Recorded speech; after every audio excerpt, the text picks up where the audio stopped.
మంగ్లీ మరో వివాదంలో చిక్కుకున్నారు. ఆవిడ కొత్తగా రిలీజ్ చేసిన బావిలోనే ఇటు బల్లి పలికే సాంగ్ కి సంబంధించి వివాదం అయితే మనం చూస్తున్నాము. దీని మీద ఇటు తెలంగాణకు సంబంధించిన ఆర్టిస్టులందరూ కూడా ఫిర్యాదు చేస్తున్న వైనం మనం చూస్తున్నాం. అయితే తెలంగాణ సంస్కృతి సాంప్రదాయాన్ని గౌరవిస్తూ కూడా తెలంగాణ జానపదంగా వచ్చిన ఈ పాటలో గుజరాత్ వస్త్రధారణకు సంబంధించి వాళ్ళు మండిపాటు పడుతున్నారు. మీరు విజువల్లో మీరు ఫొటోస్లో సైతం చూస్తున్నారు. ప్రతి ఒక్క కాస్ట్యూమ్ ఏదైతే ఆవిడ ధరించారో ప్రతిదీ కూడా Punjab and Gujarat inspired costumes లాగా మనకి క్లియర్గా అర్థమవుతోంది. అయితే తెలంగాణ జానపద గీతం అంటూ కూడా తీసుకొచ్చిన ఈ బావిలోనే బల్లి పలికే సాంగ్లో మీరు ఇటు ఇతర రాష్ట్రాల యొక్క కాస్ట్యూమ్స్ ఎలా వేసుకుంటారు అంటూ కూడా తెలంగాణ జానపద సంగీత కి సంబంధించిన ఆర్టిస్టులు ఎవరైతే ఉన్నారో వాళ్ళంతా కూడా మండిపాటుకు గురవుతున్నారు. అయితే కాస్ట్యూమ్స్ ఇలా ధరించి సాంగ్ చిత్రీకరించడంపై అభ్యంతరం వ్యక్తం చేస్తున్నారు. వాళ్ళంతా కూడా వెంటనే వీడియో డిలీట్ చేయాలని డిమాండ్ చేస్తున్నారు. సోషల్ మీడియాలో ప్రెజెంట్ అయితే ఈ పాట వైరల్గా మారింది. మిలియన్ల వ్యూస్తో పాట అయితే వైరల్గా మారింది. దీనికి సంబంధించి మరి మంగ్లీ ఎలా రియాక్ట్ అవుతారు అనేది కూడా వేచి చూడాలి. అయితే మంగ్లీ మరో వివాదంలో చిక్కుకున్నారని చెప్పుకోవచ్చు. మంగ్లీపై రీసెంట్గా కొన్ని వివాదాలు వస్తూనే ఉన్నాయి. అయితే ఇవాళ అంటే రీసెంట్గా రిలీజ్ అయిన ఈ బావిలోనే బల్లి పలికే సాంగ్ ఏదైతే ఉందో తెలంగాణ జానపద గేయంగా వచ్చిన ఒక పాట. దాంట్లో డీజే మిక్స్డ్కి సంబంధించి తెలంగాణ సంస్కృతిని ఉద్దేశిస్తూ కూడా రాసుకున్న ఈ పాటలో వేరే ఇతర రాష్ట్రాలకు సంబంధించిన కాస్ట్యూమ్స్ను వాడడంపై తెలంగాణ జానపద సంగీత దర్శకులు ఎవరైతే ఉన్నారో వాళ్ళంతా కూడా వివాదానికి తెరలేపుతున్న వైనం మనం చూస్తున్నాం. మరి దీనికి సంబంధించి తెలంగాణ ఫోక్ సాంగ్ అంటూ కూడా తెలంగాణ వస్త్రధరణలో కాకుండా కావాలనే పక్క రాష్ట్రాల యొక్క వస్త్రాధరణ ఎలా వేసుకుంటారు అంటూ కూడా వీళ్ళు ప్రశ్నిస్తున్న వైఖరి మనం చూస్తున్నాం. మరి దీనికి సంబంధించి ఇటు మంగ్లీ ఏమైనా స్పందిస్తారా అనేది కూడా వేచి చూడాలి. అట్ ద సేమ్ టైం ఇది కేవలం కాస్ట్యూమ్ మాత్రమే, కాస్ట్యూమ్కి పాటకి ఏమీ సంబంధం లేదు అంటూ కూడా ఆవిడ స్పందించే అవకాశం ఉన్నట్టుగా మనకు అర్థమవుతోంది. మరి అసలు మంగ్లీ దీని గురించి ఏమని స్పందిస్తారు, ఆవిడ ఏమంటారు అనేది ఇప్పుడు హాట్ టాపిక్గా మారింది. ఇక ఇదే అంశంపై పూర్తి డీటెయిల్స్ మా ప్రతినిధి దేవిక అందిస్తారు. దేవిక చెప్పండి, బావిలోనే బల్లి పలికి అంటూ కూడా ఎప్పుడైతే మంగ్లీ సాంగ్ పెట్టారో అప్పటి నుండి వైరల్గా మారింది. హుక్ స్టెప్స్ అయితే మనం చూస్తూనే వచ్చాం. అయితే ఇప్పుడు ఈ సాంగ్ వివాదానికి కారణమవుతోంది. అక్కడ ఆవిడ వేసుకున్న కాస్ట్యూమ్స్ మేజర్గా అందరికీ కూడా వివాదాన్ని రేకెత్తిస్తున్న అంశంగా కనిపిస్తోంది. అసలు దీనికి సంబంధించిన అప్డేట్స్ ఏంటి, ఎవరైతే వివాదం చేస్తున్నారో వాళ్ళు ఏమంటున్నారు దేవిక? సింగర్ మంగ్లీ ఎంత ఫేమస్ అనే విషయం కూడా మనందరికి కూడా తెలిసిందే. తను పాడిన ప్రతి ఒక్క పాట కూడా మిలియన్స్ వ్యూస్ వెళ్తూ ట్రెండింగ్ లో వెళ్తూ ఉంటుంది. అయితే అదే కోణంలో ఈ ఇటీవల కాలంలో పాడిన బావిలోనే బల్లి పలికే పాట కూడా చాలా ఫేమస్ అయిందన్న విషయం కూడా మనకి తెలిసిందే అని చెప్పొచ్చు. అంటే రిలీజ్ అయినప్పటి నుంచి కూడా కొంచెం ఈ పాట అనేది అయితే వివాదాస్పదంగా మారిందని చెప్పొచ్చు. కొంతమంది తన మీద ట్రోల్ చేయడం, కంప్లైంట్ దాకా వెళ్ళడం, తన మీద అనేక రూమర్స్ రావడం, ఇవన్నీ కూడా మనం చూడడం జరిగింది. అంతలోనే అది ఆ వివాదం మరొక ముందే కొంతమంది సోషల్ యాక్టివిటీస్ లో కూడా ఈ పాటకి సంబంధించి ఒక వివాదాన్ని అయితే తెర మీదకి తీసుకొచ్చారని చెప్పొచ్చు. తెలంగాణ సాంగ్ లో గుజరాత్ కల్చర్ పాట ఉన్నప్పుడు ఎందుకు ఈ విధంగా చేస్తున్నారు అనేది కూడా చేస్తున్నారని చెప్పొచ్చు. ముఖ్యంగా చూసుకుంటే ఆ సాంగ్ మేకింగ్ అనేది గుజరాత్ రాజస్థాన్ స్టైల్లో చేయాల్సిన అవసరం ఏముంది? ఆ పాట తెలుగు పాట అయినప్పటికీ ఎందుకు ఈ విధంగా వాళ్ళ కల్చర్ ని ఎందుకు ఇందులో యాడ్ చేశారంటూ కూడా వాళ్ళు మండిపడుతున్నారు. వెంటనే ఈ పాటని నిలిపివేయాలి, లేదంటే మేము ఎంత దూరమైనా వెళ్తాం, దీని మీద ఖండిస్తాం, పోలీస్ కంప్లైంట్ కూడా ఇస్తాం, వీలైతే మంగ్లీ ఇక మీద పాటలు పాడకుండా యాక్షన్ తీసుకుంటాం అంటూ కూడా వాళ్ళు మండిపడుతున్న పరిస్థితి అయితే కనిపిస్తుంది. కానీ ఆ వీడియోని మాత్రం కొంతమంది అంటే ఎవరైతే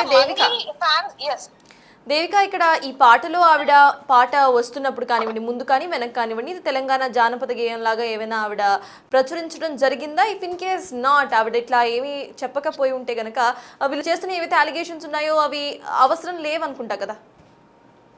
అది ఆ పాట కూడా చూసుకుంటే బాయిలోనే పల్లి పలికి ఆ పాట అనేది కేవలం తెలంగాణ ఫోక్ సాంగ్ మాత్రమే. తను ఎక్కడ కూడా మెన్షన్ చేసింది కూడా లేదు. కేవలం అది ఒక ఎంటర్టైన్మెంట్ గా, అంటే మనం చూడొచ్చు ఏదైనా ఒక పండగ కావచ్చు, లేకపోతే ఒక సీజన్ కి సంబంధించిన పాట తను ట్రెండింగ్ లోనే ప్రతి ఇయర్ లో కూడా పండగకి సంబంధించిన పాట ఖచ్చితంగా పాడుతూ ఉంటుంది. బోనాలు కావచ్చు, లేకపోతే బతుకమ్మ కావచ్చు, ఇదే విధంగా అందులో భాగంగానే ఈ పాట కూడా పాడింది, జస్ట్ డాన్స్ చేసింది, అంతా బానే ఉంది. కానీ దీన్ని ఎందుకంతగా కాంట్రవర్సీ చేస్తున్నారు అనేది మాత్రం పెద్ద ప్రశ్నగా మారిందని చెప్పొచ్చు. ఇది కేవలం ఒక ఎంటర్టైన్మెంట్ గా చూడండి అంటూ కూడా ఇటు తన ఫ్యాన్స్ కావచ్చు, లేకపోతే మంగ్లీ కావచ్చు, మంగ్లీకి పాట సహాయం ఎవరైతే లిరిక్స్ రాశారో వీళ్ళందరూ కూడా చెప్తున్నప్పటికీ కూడా కొంతమంది యాక్టివిటీస్ లో మాత్రం వినకుండా ఆ పాటని వెంటనే బ్లాక్ చేయాలి, లేదా తను పాడకుండా లైసెన్స్ ని రద్దు చేయాలి అంటూ కూడా ముందుకు వస్తున్న పరిస్థితి అయితే కనిపిస్తుంది. కానీ ఆ పాటకి అంత హైప్ ఇచ్చి ఎందుకు ఇచ్చారు అనేది కూడా కొంతవరకు అయితే వివాదంగా మారుతుందని చెప్పొచ్చు.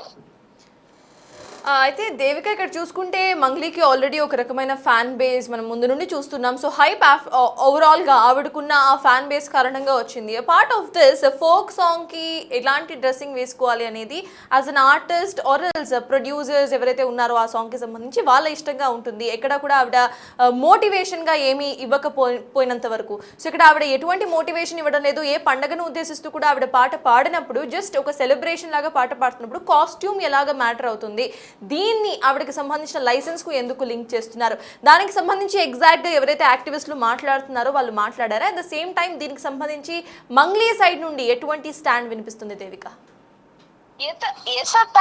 ఈ పాటలో చూసుకుంటే కేవలం ఈ యొక్క పాటలోనే కాదు, ఏ పాటలో అయినా సరే వేరే వాళ్ళు లిరిక్స్ రాసిస్తారు, వీళ్ళు ఆ పాటని పాడతారు, అందులో భాగంగానే వీళ్ళు డాన్స్ చేస్తారు. వీళ్ళ పాత్ర ఇంతవరకే. కానీ మీరు అన్నట్టుగానే దీని వెనకాల ఎంతో మంది ఉంటారు, ప్రొడ్యూసర్స్ కావచ్చు, డైరెక్టర్స్ కావచ్చు, కాస్ట్యూమ్ డిజైనర్స్, ఇంతమంది ఉన్నప్పటికీ కూడా కేవలం మంగ్లీ మీదనే ఎందుకు ఈ వివాదం చోటు చేసుకుంటుంది అనేది మాత్రం పెద్ద క్వశ్చన్ మార్క్ గా మారిందని చెప్పొచ్చు. ముఖ్యంగా ఈ పాట మీదనే ఎప్పుడైతే ఈ పాట రిలీజ్ అయిందో అప్పటి నుంచి ఇప్పటి వరకు కూడా అనేక వివాదాల్లో అయితే చిక్కుకుంటుంది మంగ్లీ అని చెప్పొచ్చు. కేవలం కొంతమంది తనని టార్గెట్ చేశారు అనే కోణంలో కూడా మంగ్లీ పర్సనల్ గా చెప్పడం జరిగింది. అంటే దీన్ని పెద్ద ఇష్యూ చేయాల్సిన అవసరం కూడా లేదు, ఇది కేవలం ఒక ఎంటర్టైన్మెంట్ పాటగా చూడాలి తప్ప ఎందుకని గుజరాత్ రాజస్థాన్ కాస్ట్యూమ్స్ అంటున్నారు, జస్ట్ ఇది ఒక పాట, దీన్ని ఎంజాయ్ చేయండి, అంతవరకు ఇది ఫేమస్ అయింది, నావి అనేక పాటలు ఫేమస్ అయ్యే దాంట్లో భాగంగానే ఇది కూడా ఒక పాట, అంతేగాని దీన్ని ఎక్కువగా ఎందుకు ఇంతగా నెగిటివిటీ చేస్తున్నారు అంటూ కూడా తను కూడా ఒక వైపు నుంచి ఆవేదన వ్యక్తం చేస్తున్న పరిస్థితి కనిపిస్తుంది. మొన్నటి వరకు మేడిపల్లికి సంబంధించి ఒక వ్యక్తి కూడా ఈ పాటకు సంబంధించి కొంచెం బూతులు మాట్లాడటంతో తన మీద కూడా కంప్లైంట్ ఇవ్వడం జరిగింది, పోలీసులు కూడా యాక్షన్ తీసుకున్నారు. ఇలా అనేకంగా వస్తున్నప్పటికీ తను మాత్రం ఒకటే చెప్తుంది, ఏదైనా ఇది కేవలం ఒక ఎంటర్టైన్మెంట్ కోసం మాత్రమే తప్ప ఎవరిని కించపరచాలన్న ఉద్దేశం కాదు అంటున్నప్పటికీ కూడా సోషల్ యాక్టివిటీస్ లో మాత్రం లేదు, మా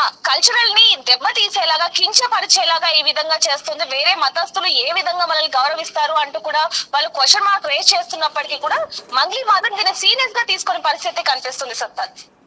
ఎస్, థ్యాంక్ యూ దేవిక. మొత్తానికి మంగ్లీ పాడిన ఈ పాటకు సంబంధించి ప్రతి ఒక్కళ్ళు కూడా అంటే తెలంగాణ ఫోక్ సాంగ్ ఆర్టిస్ట్ ఎవరైతే ఉన్నారో కొంతమంది వివాదానికి దారితీస్తున్నట్టుగా అర్థమవుతుంది. క్లియర్ ఫ్యాక్ట్స్ మాట్లాడుకుంటే ఆవిడ ఎక్కడ కూడా ఇది ఒక మోటివేషన్ సాంగ్ లాగా ఆవిడ ప్రచురించలేదు. అట్ ద సేమ్ టైం ఒక జానపద గేయంగా సైతం ఆవిడ దీన్ని మార్కెటింగ్ చేయకపోని పరిస్థితి మనం చూస్తున్నాం. సో అంటిల్ అన్లెస్ ఆవిడ ఒక జానపద గేయంగా లేకపోతే తెలంగాణను ఉద్దేశిస్తూ ఒక సంస్కృతి సాంప్రదాయాన్ని ఉద్దేశిస్తూ పాడిన పాటగా ఆవిడ గనక దీన్ని ప్రమోట్ చేస్తే ఖచ్చితంగా అక్కడ వేసుకున్న కాస్ట్యూమ్స్ అయితే మ్యాటర్ అయి ఉంటాయి. అయితే ఇది కేవలం ఎంటర్టైన్మెంట్ పర్పస్ కి మాత్రమే చేసిన ఒక పాట కాబట్టి దీంట్లో కాస్ట్యూమ్స్ ఎలా మ్యాటర్ అవుతాయి అనేది మంగ్లీ తరపు వాదనగా వినిపిస్తోంది. And that is in fact true also. మనకి కనిపిస్తున్న వైనం అట్లానే కనిపిస్తోంది, ఎందుకంటే ఇక్కడ కూడా ఆవిడ ముద్రించలేదు ఇది జానపద గేయం అని ఆర్ఎల్స్ ఒక మోటివేషనల్ సాంగ్ అని. మరి దీనికి సంబంధించి ఎవరైతే ఫోక్ సాంగ్ యాక్టివిస్ట్ ఏదైతే మాట్లాడుతున్నారో వాళ్ళు ఏమంటారో కూడా వెయిట్ చేసి చూడాలి. అట్ ద సేమ్ టైం దీన్ని వేరే రాష్ట్రాలకు అబాయిడ్ చేస్తూ కూడా ఆ రాష్ట్రం కాస్ట్యూమ్స్ వేసుకొని తెలంగాణ ఫోక్ సాంగ్ పాడటం తప్పు అంటున్నారు. సో దీనికి సంబంధించి